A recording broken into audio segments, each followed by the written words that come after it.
کیا weight lose کرنا آپ کا بھی ایک ایم ہے؟ اب ویٹ لوز کرنے کے لیے کیٹو ڈائٹ یا انٹرمیڈیٹ فاسٹنگ کرنے کی کوئی ضرورت نہیں ہے۔ ایز اے مسلم ہم کیسے قرآن و حدیث کی روشنی میں ویٹ لوز کر سکتے ہیں اور ثواب بھی حاصل کر سکتے ہیں؟ ویٹ لوز کرنا اسلامک وے میں کیوں ضروری ہے؟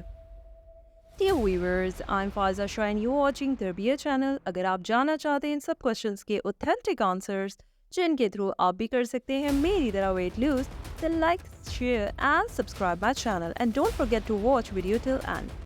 اسلامی اصولوں کے مطابق وزن کم کرنے میں متوازن اور صحت مند طرز زندگی کو برقرار رکھنے کے ساتھ ساتھ اسلام کی تعلیمات اور اقتدار پر بھی غور کرنا شامل ہے۔ Dear viewers، Islamic point of view سے وزن کم کرنے کے کچھ طریقے یہ ہیں۔ اعتدال سے کھاؤ، بیلنس ڈائٹ، قرآنی اصول، اعتدال کے ساتھ کھانے کے قرآنی اصول پر عمل کریں۔ کھاؤ اور پیو لیکن حد سے زیادہ نہ ہو، بے شک وہ حد سے بڑھنے والوں کو پسند نہیں کرتا۔ قرآن ضرورت سے زیادہ کھانے اور اپنے آپ کو ضرورت سے زیادہ بھرنے سے پرہیز کریں۔ اس وقت تک کھائیں جب تک آپ مطمئن نہ ہو جائیں، اس وقت تک نہیں جب تک کہ آپ ضرورت سے زیادہ بھر نہ جائیں۔ غذائیت سے بھرپور خوراک، حلال اور طیب کو ترجیح دیں۔ ایسی غذاؤں کا انتخاب کریں جو جائز، حلال اور صحت بخش طیب ہوں۔ مختلف قسم کے تازہ پھل، سبزیاں، دبلی پتلی پروٹین، سارا اناج اور صحت مند چکنائی کا استعمال کریں۔ ایسے کھانوں سے پرہیز کریں جن میں ضرورت سے زیادہ پروسیس ہو، چینی کی مقدار زیادہ ہو اور غیر صحت بخش ہو۔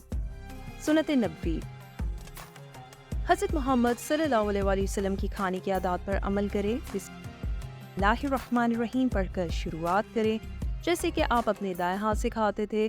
اپنے قریب سے کھانا اور جب آپ کو تھوڑی سی بھوک لگی ہو تو کھانا چھوڑ دیں۔ پیغمبر صلی اللہ علیہ وآلہ وسلم نے کھانے سمیت زندگی کے تمام پہلوؤں میں اعتدال اور ضبط نفس کی حوصلہ افزائی کی ہے۔ روزہ، رمضان کے مہینے میں روزہ رکھنا آپ کے کھانے کی عادات کو دوبارہ ترتیب دینے اور خود نظم و ضبط کی مشق کرنے کا ایک موقع ہے۔ اپنا روزہ افطار کرتے وقت غذائیت سے بھرپور متوازن کھانوں کا انتخاب کریں جو دن بھر مستقل توانائی فراہم کرے۔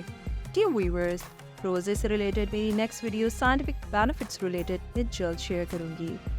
باقاعدہ جسمانی سرگرمی، صحت مند وزن کو برقرار رکھنے اور مجموعی صحت کو فروغ دینے کے لیے باقاعدہ ورزش میں مشغول رہے۔ نبی صلی اللہ علیہ وآلہ وسلم نے جسمانی سرگرمیوں پر زور دیا اور پیدل چلنے، گھوڑے کی سواری اور تیراکی جیسی سرگرمیوں کی حوصلہ افزائی کی۔ ضبط نفس، تقویٰ، اپنے کھانے کی عادات کو منظم کرنے میں خود پر قابو اور نظم و ضبط پیدا کریں۔ تقویٰ خدا کے شعور کا تصور آپ کو باشعور اور ذہن نشین کرنے میں مدد کر سکتا ہے۔ اللہ سے مدد مانگو، وزن کم کرنے کے سفر میں مدد کے لیے اللہ کی طرف رجوع کریں۔ رہنمائی، طاقت اور صحت مند انتخاب کرنے کی صلاحیت کے لیے دعا کریں۔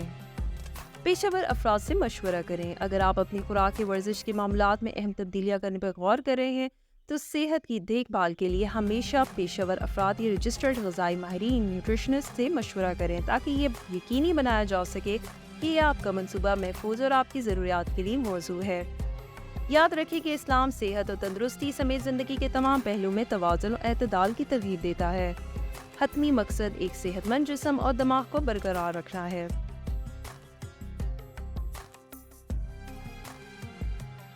ساتھ ہی ساتھ روحانی نشوونما پر بھی توجہ مرکوز کرنا اور بطور مسلمان اپنے فرائض کو پورا کرنا ہے۔